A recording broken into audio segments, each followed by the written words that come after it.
Okay, देखो बाकी लोग जो भी बैच में हो, जरूरी नहीं कि मैं जो टॉपिक करा रहा हूं वही करना, आप आगे के टॉपिक से प्रॉब्लम सॉल्व कर सकते हो। आपको एग्जाम से ऊपर लेवल तक पहुंचना है, ठीक है। जो भी 25 के लिए तैयारी करे, देखो आजकल एग्जाम कैसा हो रहा है कि बच्चे 80, हमारे यहाँ भी 80 मार्क्स एक दो बच्चों का है, 70 में भी कुछ है, 60 में बहुत है, तो ऐसे करके मार्क्स ला रहे लोग, 80s तक भी मार्क्स गया है एग्जाम में, तो 90s तक भी बच्चे कर रहे हैं अटेम्प्ट। तो आपको एग्जाम में कहीं ना कहीं 90 प्लस मार्क्स का अटेम्प्ट करके आना पड़ेगा। अभी जैसे इस बार जैसे आसान पेपर आ गया तो आसान आ जाए, तो जब मुश्किल है, पिछले साल मुश्किल था तो 59 में फर्स्ट रैंक आ गया था, 55 में सेकंड रैंक आया था। इस बार ऐसा है कि 80 90 में फर्स्ट रैंक आएगा। अब देखो, तो कोई प्रेडिक्शन नहीं है एग्जाम का, एग्जाम कैसा भी आजकल ऐसा हो रहा है, कभी इजी कभी मुश्किल, इस तरह से है। तो ये कि एग्जाम में ज्यादा से ज्यादा क्वेश्चन करना पड़ेगा और ज्यादा से ज्यादा करेक्ट क्वेश्चन करना पड़ेगा, मतलब क्वेश्चन को सही सॉल्व करना है ना, कि ऑप्शन करेक्ट चूज करने होंगे तभी मार्क्स आएंगे, कि कंपटीशन है, ठीक है। तो अभी हम लोग बेसिक लेक्चर में, अभी 2 लेक्चर हमारा हुआ है, तो हम लोग कैलकुलस कर रहे हैं, तो सिंपली हम लोग फंक्शन डिस्कस कर रहे हैं अभी, क्योंकि फंक्शन इंपॉर्टेंट है। मैंने पहले भी कहा था फंक्शन क्यों इंपॉर्टेंट है, क्योंकि प्रोबेबिलिटी एक फंक्शन है, रैंडम वेरिएबल एक फंक्शन है, पीडीएफ फंक्शन है, पीएमएफ फंक्शन है, सीडीएफ फंक्शन है, एमजीएफ फंक्शन है, पीजीएफ फंक्शन है, कैरेक्टरिस्टिक फंक्शन है।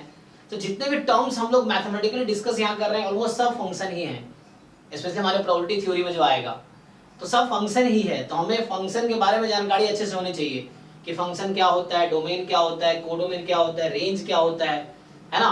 फिर फंक्शन का ग्राफ अगर बनाने की जरूरत पड़े, जैसे सीडीएफ का ग्राफ बना के इजीली नेचर दिख जाता है हमें कि जंप पे पीएमएफ, ये लोग आइडिया है पहले से, सीडीएफ का जब ग्राफ बनाते हैं दिख जाता है किस पॉइंट पे जंप है।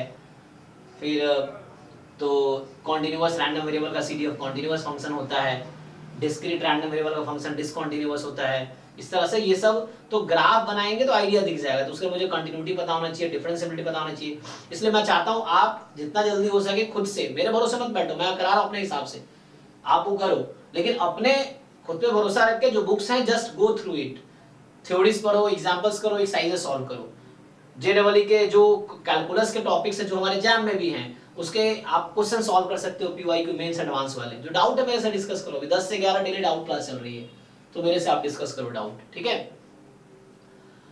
बाकी कंप्लीट करो, पहले बेसिक 11 12 का एक बार रिवाइज कर लो, रिवाइज कर लोगे तो तुम्हारा बेस स्ट्रांग हो जाएगा। फिर आगे एग्जाम वाली चीजें तुम पहले भी क्वेश्चन ड्राइव में ऑलरेडी 10-20 हजार क्वेश्चंस पड़े हुए हैं, उसको तुम सॉल्व कर सकते हो, जितना नॉलेज है उतने नॉलेज पे ही कोशिश करो। डाउट हो रहा है क्लास में पूछो, डाउट क्लास में डेली, ये चीजें हैं, ठीक है ना। तो तुम पहले भी सारे क्वेश्चन सॉल्व कर सकते हो।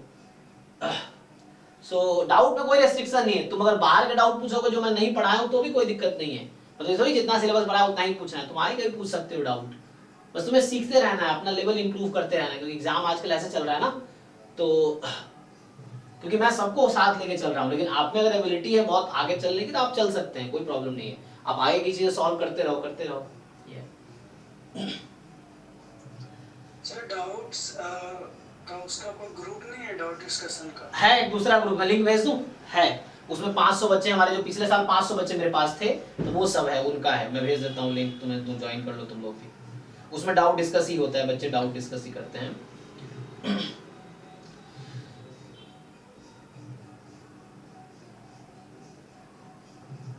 तो सब लोग ज्वाइन कर लो अपना, उसमें डिस्कशन होता रहता है।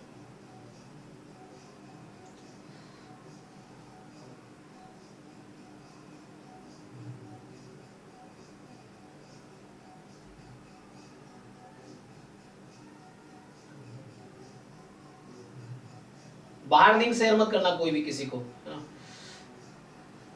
तो ये सब पेड बच्चे हैं, जितने भी ग्रुप पेड ग्रुप हैं वो सब पेड बच्चे हैं।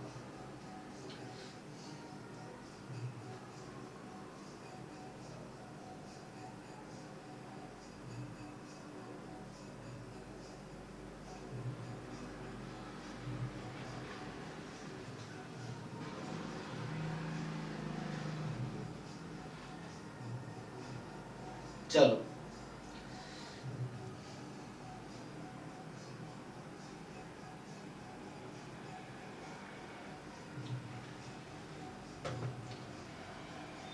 तो अभी क्या करते हैं अब,